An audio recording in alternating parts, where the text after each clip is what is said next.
ಇವರು ಯಾವ ಸ್ಯಾಂಪಲ್ ಕಳಿಸಿದ್ರು? ಆ 72 ಸ್ಯಾಂಪಲಲ್ಲಿ 72 ಒಟ್ಟು ಸ್ಯಾಂಪಲ್ಲು, ಅದರಲ್ಲಿ 34 ಕಳಪೆ ಬಂದಿರೋವಂಥದ್ದು. ಇವು ಸರಿ ಹಾಕಿರೋ ಸ್ಯಾಂಪಲ್ ಇಲ್ಲಿಂದ ಕಳಿಸೋದು ಯಾರು ಸ್ಯಾಂಪಲ್ಲು? ಕೇಂದ್ರಕ್ಕೆ ಇವರೇ ತಾನೇ. ಅದನ್ನೇ ನಾನು ಮಾಫಿಯಾ ಅಂತ ಹೇಳ್ತಾ ಇರೋದು, ಅದನ್ನೇ ಡ್ರಗ್ ಮಾಫಿಯಾ ಅಂತ ಹೇಳ್ತಾ ಇರೋದು. ಈ ಮಾಫಿಯಾ ಅಲ್ಲೂ ಕೂಡ ಕೇಂದ್ರಕ್ಕೂ ಕೂಡ ಮೋಸ ಮಾಡಿದೆ. ನನಗೆ ಹೇಳ್ತದೆ, ಇದರಲ್ಲಿ ಕೇಂದ್ರದ ಯಾವುದೇ ಅಧಿಕಾರಿ ಏನಾದರೂ ತಪ್ಪು ಮಾಡಿದರೆ ಅದು ತಪ್ಪೇ, ಪ್ರಶ್ನೆನೇ ಇಲ್ಲ. ರಾಜ್ಯ ಸರ್ಕಾರ ಬರೀಲಿ, ಕೇಂದ್ರ ಸರ್ಕಾರಕ್ಕೆ ಆರೋಗ್ಯ ಸಚಿವರಿಗೆ ಪತ್ರ ಬರೀಲಿ. ಇಲ್ಲೂ ಕ್ರಮ ಆಗಬೇಕಾಗಿರೋದು ಇಲ್ಲಿ ಪ್ರಮುಖವಾಗಿ ನೀವು ಪರ್ಚೇಸ್ ಮಾಡಿರೋದು ನೀವು. ಡ್ರಗ್ ಕಂಟ್ರೋಲರ್ ಹೇಳಿದ್ದಾರೆ 6 ತಿಂಗಳ ಮುಂಚೆನೇ ಇದನ್ನು ತಗೊಬಾರ್ದು ಅಂತ, ಅದರ ಮೇಲೆ ಓವರ್ಟೇಕ್ ಮಾಡಿ ತಗೊಂಡಿದ್ದ್ಯಾಕೆ? ಏನಪ್ಪ 100% ಡೌಟೇ ಇಲ್ಲ. ಯಾಕೆ? ಕರೆಕ್ಟ್, ನೀನು ಹೇಳೋದು ಕರೆಕ್ಟ್ ಇದೆ. ಇಲ್ಲಾಂದರೆ ಯಾರ ಕಾರಣದ ಕೈ ಈ ಪರ್ಚೇಸ್ಗೆ ಅನುಮತಿ ಕೊಡ್ತು? ಇಷ್ಟೆಲ್ಲ ಅನಾಹುತ ಅಂದರೆ 6 ತಿಂಗಳಿಂದನೇ ಇದು ಕಳಪೆ ಅಂದಮೇಲೆ ಎಂಟೈರ್ ಕಂಪ್ನಿನೇ ನೀವು ಬ್ಲ್ಯಾಕ್ ಲಿಸ್ಟ್ ಮಾಡಬೇಕಾಯಿತು. ಮಾಡಿದ್ಮೇಲೆ ಕಂಪ್ನಿ, ನನ್ನ ಹತ್ರ ದಾಖಲೆ ಇದೆ, ಅದು ಬ್ಲ್ಯಾಕ್ ಲಿಸ್ಟ್ ಆಗಿದೆ. ಅದಾದ್ಮೇಲೂ ನೀವು ಇವ್ರ ಹತ್ರ ಯಾಕೆ ತಗೊಂಡಿದ್ದೀರಾ? ಕೋರ್ಟಲ್ಲಿ ಕ್ಲಿಯರ್ ಆಗುತ್ತೆ, ಆಮೇಲೆ ಕೇಂದ್ರ ಕಳಿಸ್ತಾರೆ, ಅಲ್ಲಿ ಸರಿ ಇದೆ ದ್ರಾವಣ ಅಂತ ಬರುತ್ತೆ.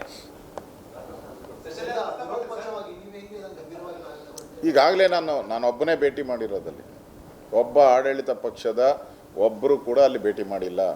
ನಾನು ಒಬ್ಬನೇ ಭೇಟಿ ಮಾಡಿ ನಾನು ಲೋಕಾಯುಕ್ತ ತನಿಖೆಗೆ ಆಗ್ರಹವನ್ನು ಮಾಡಿದ್ದೀನಿ ಸರ್ಕಾರಕ್ಕೆ.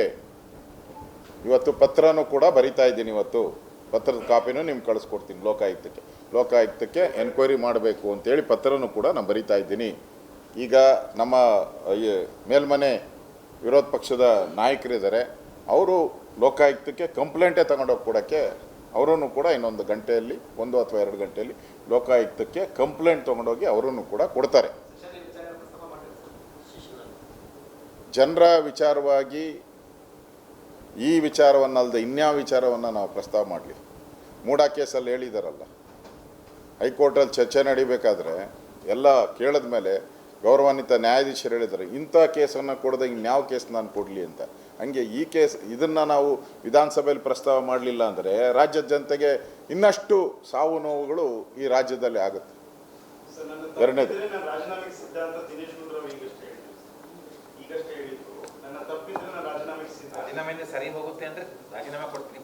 ಮತ್ತೆ ಸಾವಿಗೆ ಯಾಕೆ ಹೋಗಿಲ್ಲ?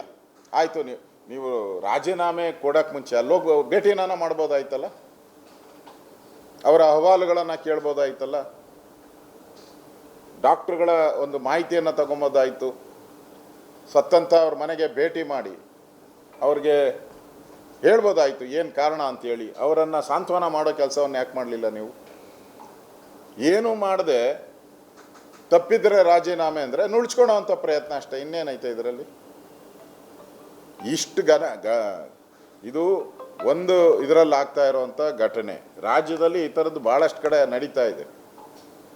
ಅದಕ್ಕೆ ಎಲ್ಲನೂ ನಾನು ಬಿಡಿ ಬೆಳಗಾವಿದಲ್ಲ, ಬಳ್ಳಾರಿದಲ್ಲ, ಇಡೀ ರಾಜ್ಯದಲ್ಲಿ ಈ ಔಷಧಿಯಿಂದ ಆಗಿರುವಂಥ, ಈ ಮೆಡಿಕಲ್ ಮಾಫಿಯಾದಿಂದ ಆಗಿರುವಂಥ ಅನಾಹುತಗಳ ಬಗ್ಗೆ ಲೋಕಾಯುಕ್ತದಿಂದ ಕೂಡಲೇ ತನಿಖೆ ಆಗಬೇಕು ಅನ್ನೋದು ನನ್ನ ಆಗ್ರಹ, ನಂದು ಮೇಯ್ನ್ ಇಂಟೆನ್ಷನ್.